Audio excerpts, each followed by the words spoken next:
in comparison to California, why is it in California everybody or a large part of the population has solar, but in South Carolina, Georgia, North Carolina, all these smaller states, they don't have a huge population of solar? Why is that? Why is Arizona California... has a pretty good one. Las Vegas does. Again, sudden, when you all correlates to your bill.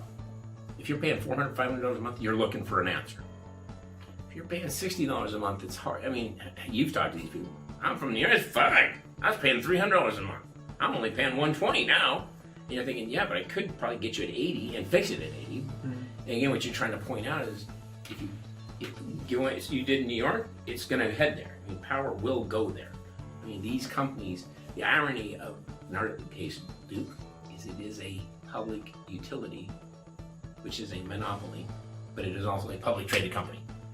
So who comes in first? Shareholder values? Consumer values. They're for the consumer. Just do what they can to keep rates down. But at the end of the year, when it's time to get those stock projections, and they want that stock price to go up, they got to show gain.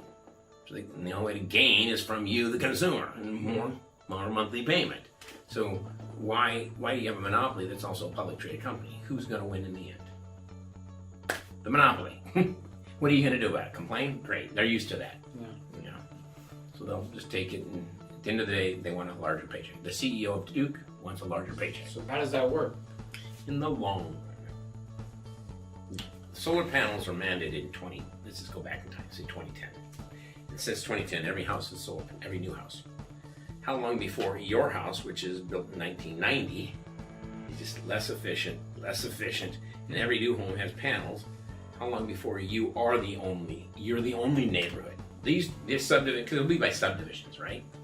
You know, that subdivision, everything will have a panel on it. This subdivision, well, how long before your subdivision? I mean, you've been in these subdivisions where you can tell a new one, where there's new dirt and stuff.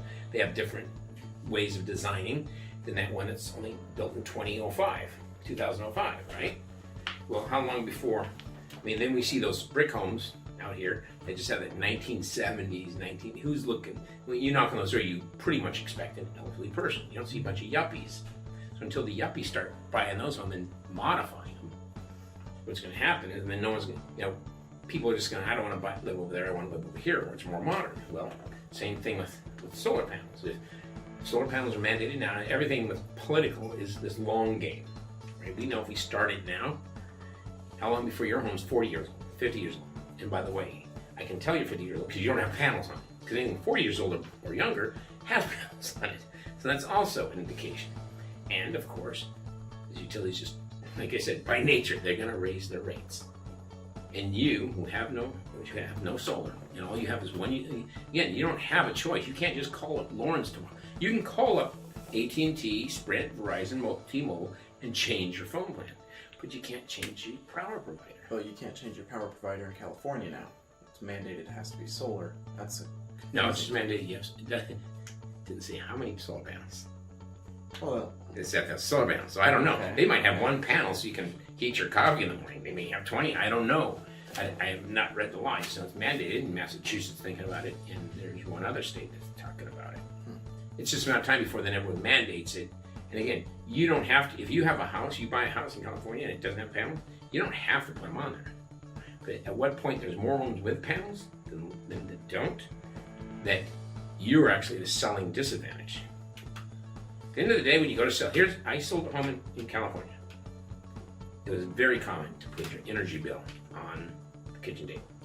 So when, you do the, someone's gonna come over, like a person wants to buy a house. They always ask the homeowners to leave, because they don't want them saying something foolish.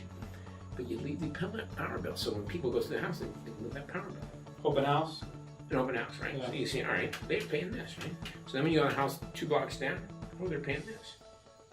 So you kind of have an idea what that house uses for power. Now again, a family of 5 moving in is going to be a lot different than an elderly couple. Mm-hmm. But the point is kind of give you a baseline. Well, now with solar, you'll definitely have solid numbers because that's it. That is the power, and that's the power grid. So we will get to the point which you were just talking about.